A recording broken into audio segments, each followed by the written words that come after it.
kegiatan ini. Setelah itu berikan kepada saya lagi ya, mulai dari Tria.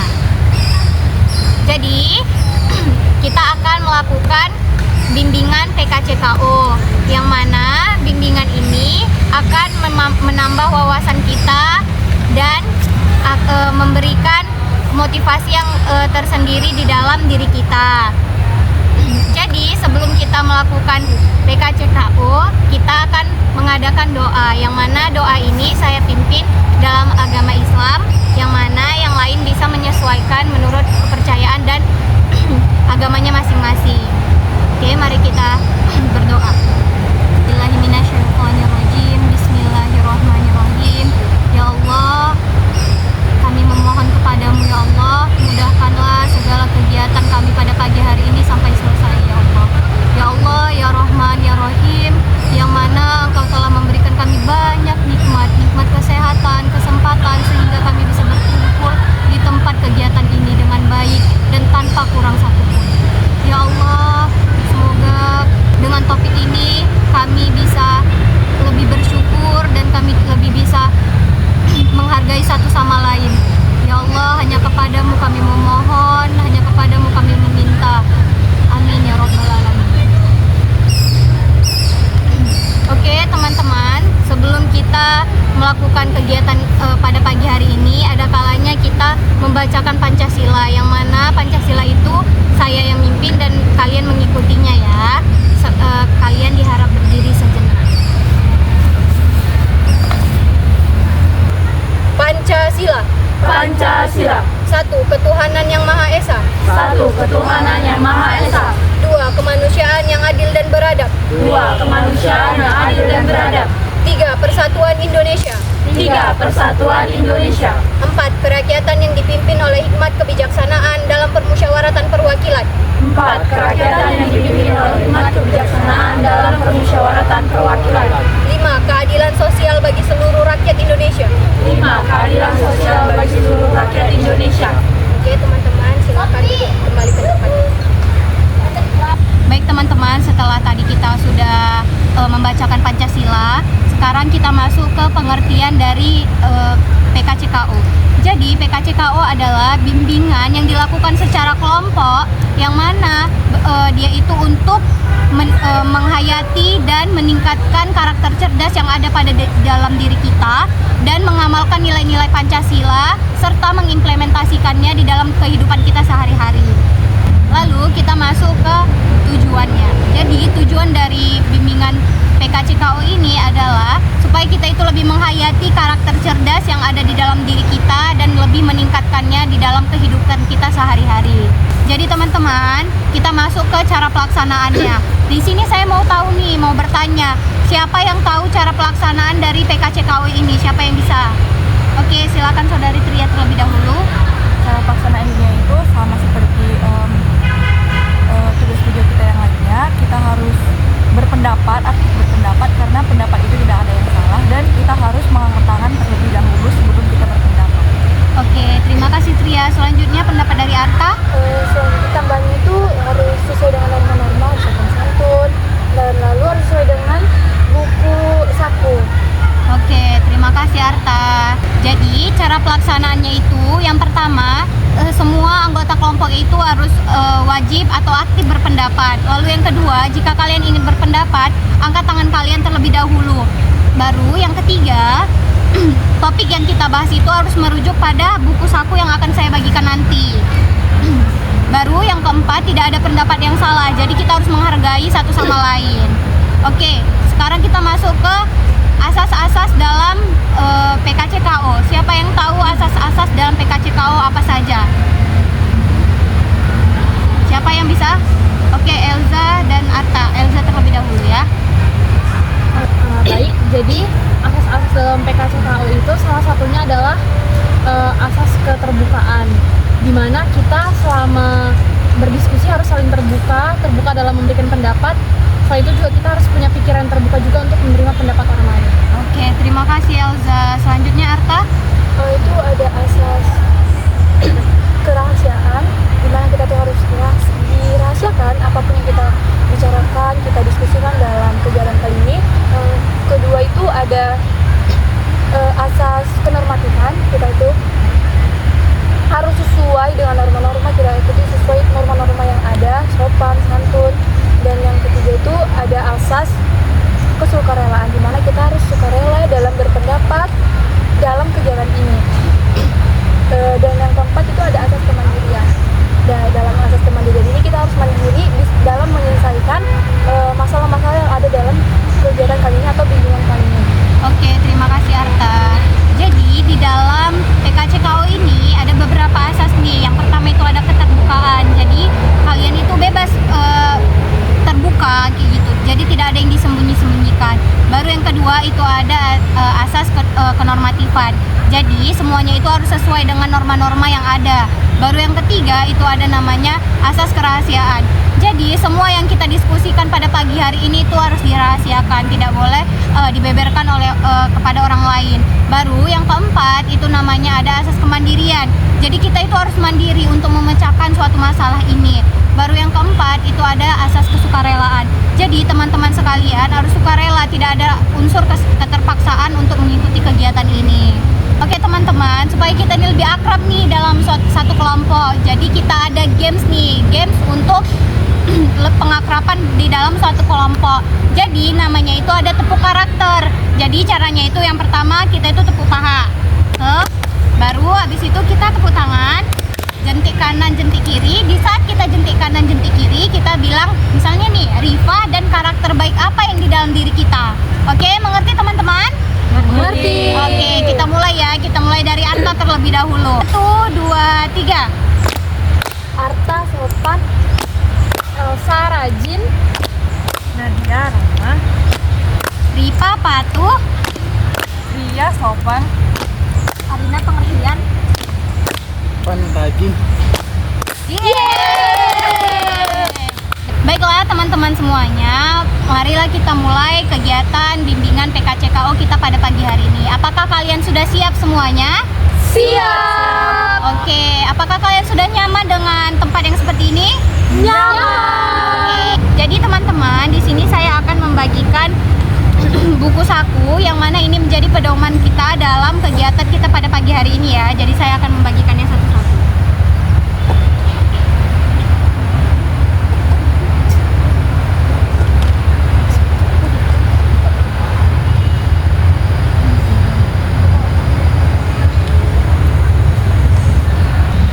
Jadi teman-teman, di sini saya mempersilahkan kalian untuk membaca mengenai buku saku yang sudah saya bagikan tadi. Oke teman-teman, setelah kalian sudah membaca buku yang sudah saya berikan tadi, kita masuk ke dalam PKCKO. Oke teman-teman, jadi sekarang kita masuk ke topik yang ingin kita sampaikan di kegiatan kita pada pagi hari ini. Jadi topiknya ini saya yang menentukan sendiri, yaitu kesenjangan sosial. Oke, menurut kalian mengapa topik ini tuh penting untuk kita bahas? Dan silahkan kaitkan dengan buku saku yang sudah saya berikan tadi di halaman keberapa, butir keberapa, dan sila keberapa. Siapa yang bisa berpendapat? Oke, siapa terlebih dahulu nih? Mungkin Ria terlebih dahulu. Pertama topik ini mungkin kita bahas ada di sila kedua yang butir ke-9, dan di halaman 5 bisa kita baca bahwa mengakui persamaan derajat, persamaan hak dan kewajiban asasi setiap manusia tanpa membeda-bedakan suku, keturunan, agama, kepercayaan, jenis kelamin, kedudukan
disampaikan dengan sila kelima halaman 9 dan butir ke-38, di mana itu tuh kita harus menghormati hak orang lain.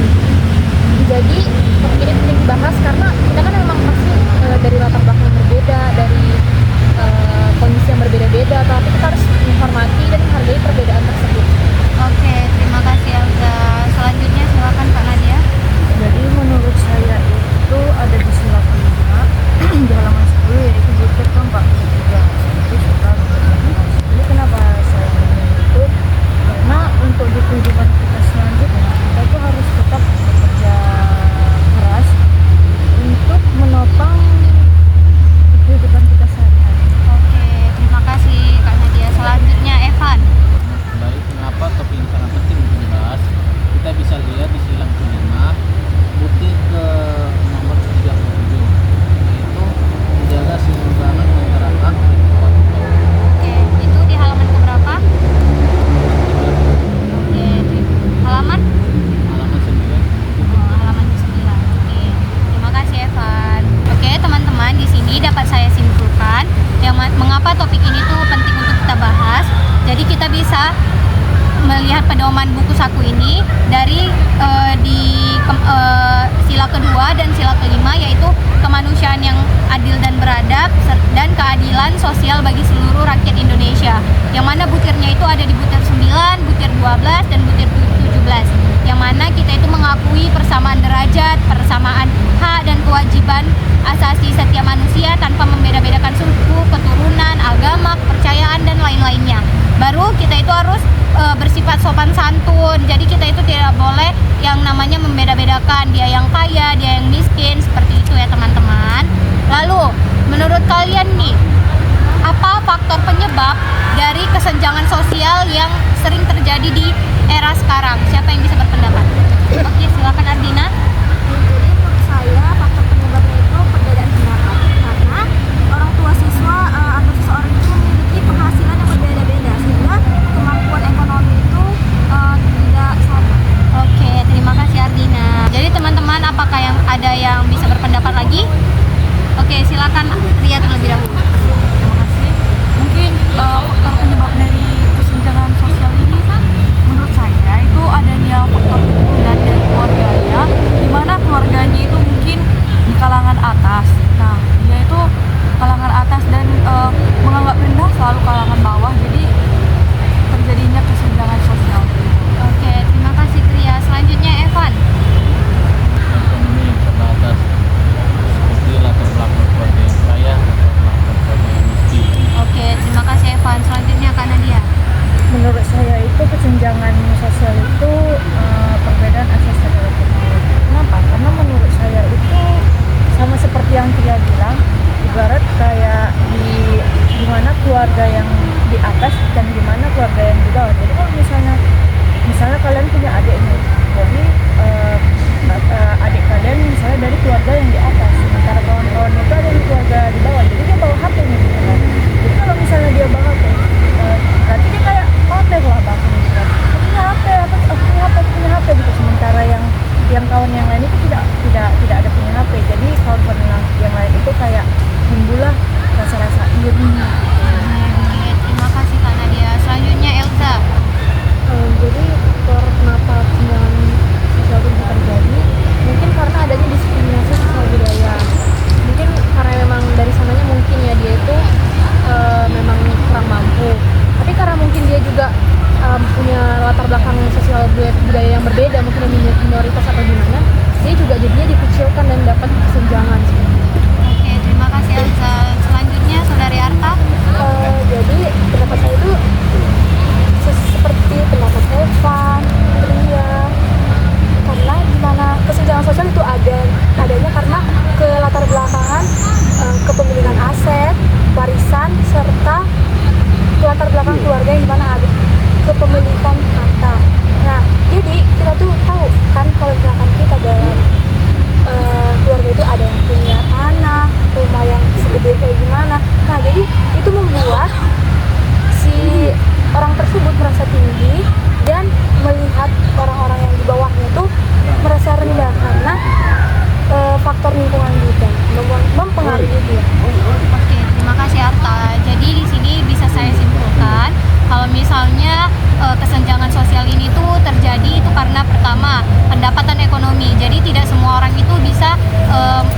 mendapatkan uang yang cukup untuk kehidupannya sehari-hari.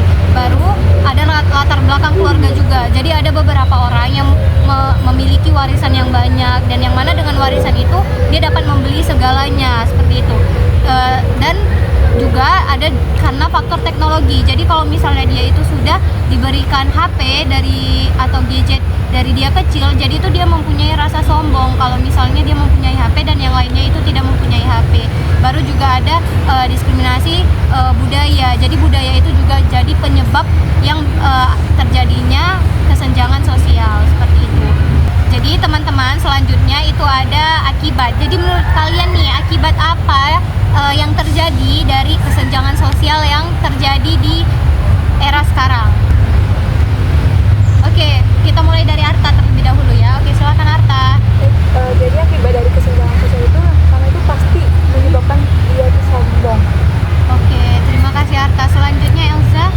Jadi akibat yang ditimbulkan dari kesenjangan sosial ini tuh adalah mungkin dari sisi orang yang jadi korban ya, itu dia merasa rendah diri dan tidak percaya diri karena dia melihat orang-orang yang di atasnya gitu, orang-orang yang lebih kaya, lebih mampu seperti itu. Jadi dia itu nggak pede gitu. Oke, terima kasih Elza. Selanjutnya Kak Nadia. Jadi menurut saya itu akibatnya itu menurutnya semangat belajar dan harapan masa depan. Kenapa saya bilang seperti itu? Karena orang yang dari keluarganya maaf cakap itu dari keluarga yang tidak mampu itu terhambatnya di keuangan mereka. Si anak ini pengen punya masa depan yang cerah, tapi terhambatnya itu di keuangan. Jadi kayak dia itu nggak ada lagi motivasi buat ngejar ceritanya. Oke, terima kasih Kak Nadia. Selanjutnya Tia. Mungkin akibatnya dia mungkin iri karena orang-orang yang mungkin dia di bawah melihat di kalangan atas itu menerima apapun yang dia mau dengan mudah, sedangkan yang di kalangan bawah ini dia susah menerimanya. Oke, terima kasih Tia. Selanjutnya Saudari Ardina. Saya itu akibat dari adanya kesenjangan Ini kok aku bilang karena kalangan yang dari atas ini menindas orang yang kalangan bawah karena itu mereka itu merasa dirinya itu lebih tinggi daripada kalangan yang di atas. Oke, terima kasih Ardina. Selanjutnya Saudara Evan.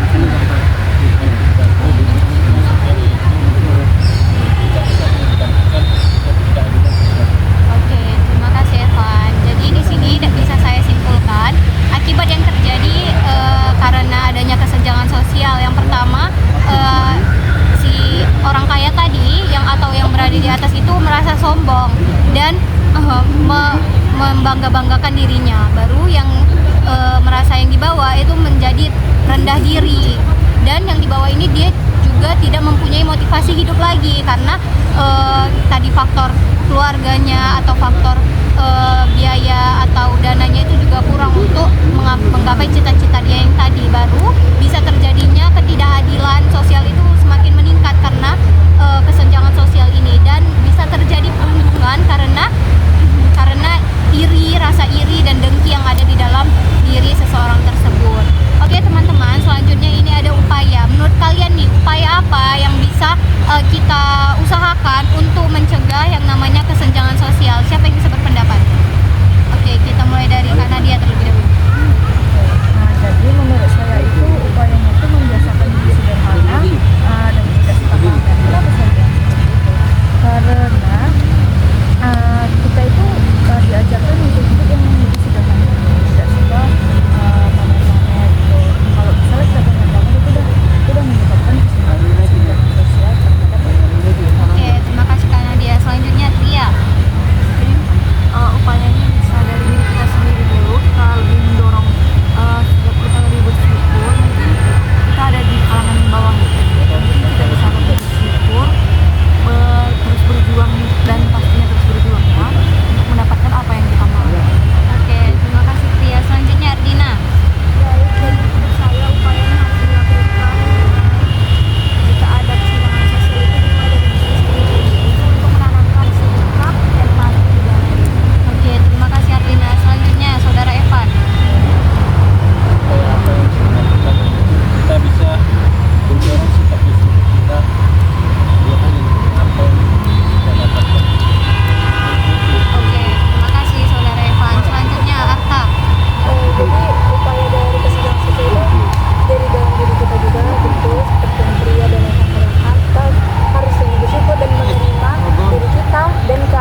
mengedepankan hidup sederhana.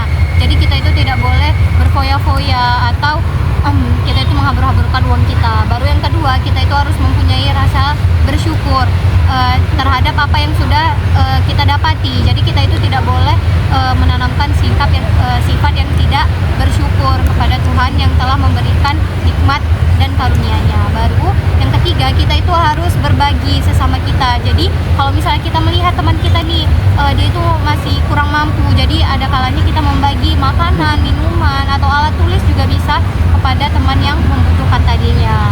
Oke teman-teman, selanjutnya kita itu masuk kepada komitmen. Jadi menurut kalian nih, komitmen apa yang tertanam di dalam diri kalian setelah kita melakukan bimbingan kelompok ini? Mulai dari siapa yang bisa berpendapat? Oke, mulai dari Arta. Silakan Arta. Jadi saya berkomitmen bahwasanya mulai dari kegiatan ini saya tidak akan membeda-bedakan teman, baik dari latar belakang keluarga ya atau apapun itu. Saya akan menerima diri saya dan teman tersebut. Oke, terima kasih Arta. Selanjutnya Elza. Jadi komitmen yang terbangun dalam diri saya setelah diskusi ini adalah saya ingin membangun sifat dan sikap yang lebih empati lagi terhadap teman-teman dan lingkungan sekitar saya. Saya akan memahami apa yang mereka rasakan, bagaimana kondisi mereka, supaya saya tidak menjadi pelaku dalam kesenjangan sosial. Oke, terima kasih Elza. Selanjutnya Kak Nadia. Jadi komitmen yang dapat saya bangun pada diri saya sendiri itu, saya lebih bersyukur apa yang ada pada diri saya sendiri, pada keluarga saya, pada keluarga saya. Oke, terima kasih Kak Nadia. Selanjutnya Evan. Untuk bisa menghargai pendapat orang lain dan bisa membantu. Oke, terima kasih Evan. Selanjutnya Artina. Komitmen yang saya tanamkan dalam diri saya adalah untuk lebih menghargai orang lain dan tidak memandang rendah orang lain untuk kita. Oke, terima kasih Artina. Selanjutnya Saudari Pria. Masih mungkin komitmen saya topik kita hari ini, saya lebih menghargai perbedaan yang ada di lingkungan saya dan menjunjung hak asasi manusia. Oke, terima kasih Pria. Jadi teman-teman, untuk game peneguhan komitmen, jadi di sini saya ada namanya games karakter cerdas. Jadi jika saya bilang karakter yang baik, kalian itu mengangkat tangan lalu bilang aku yes. Baru kalau misalnya saya bilang karakter yang buruk, kalian menyilang tangan lalu bilang aku no. Oke, bisa kita mulai? Bisa. Oke. 1, 2, 3. Jujur. Aku yes. Pemalas. Aku no. Bohong. Aku no. Jujur. Aku yes. Sopan. Aku yes. Oke, tepuk tangan. Yeay. Oke, teman-teman. Jadi berhubung kegiatan kita ini sudah hampir berakhir, jadi saya ingin menanyakan nih, kegiatan ini kapan lagi nih bisa kita lakukan? Di mana? Jam berapa? Siapa yang bisa berpendapat? Oke, silakan Saudari Arta. Jadi kita bisa lakukan kegiatan bimbingan ini pada hari Jumat di minggu depan, pada waktunya itu di jam 9 di belakang biro. Oke, terima kasih Arta. Jadi kegiatan ini akan kita lanjutkan lagi di Jumat depan di tempat belakang biro jam 9 ya teman-teman. Jadi kalian harap kesukarelaannya dan tidak ada keterpaksaan dalam mengikuti kegiatan ini.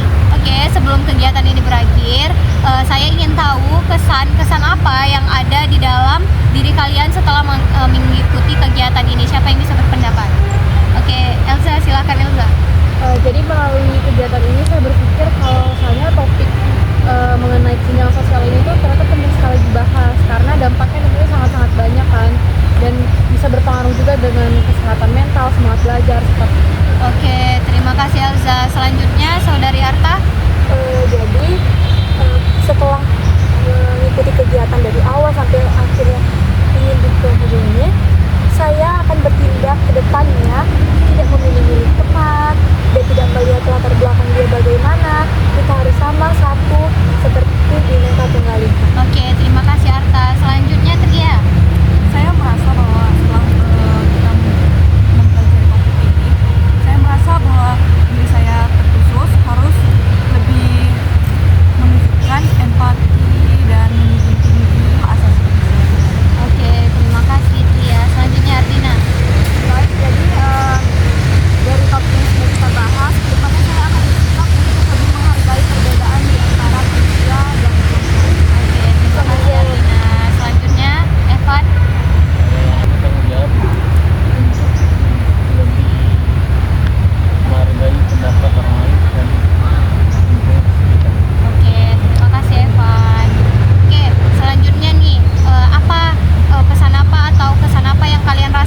agak minder atau apa, kita harus lebih bersyukur pada diri kita dan lebih menghargai teman-teman, dan harapan saya kita semua dapat menghargai teman-teman dan diri kita sendiri, lebih bersyukur. Oke, terima kasih Arta. Oke teman-teman, sebelum kita mengakhiri kegiatan kita pada pagi hari ini, ada kalanya kita berdoa bersama menurut kepercayaan dan agama kalian masing-masing. Di sini izin saya membawakan dalam agama Islam, yang lain bisa menyesuaikannya.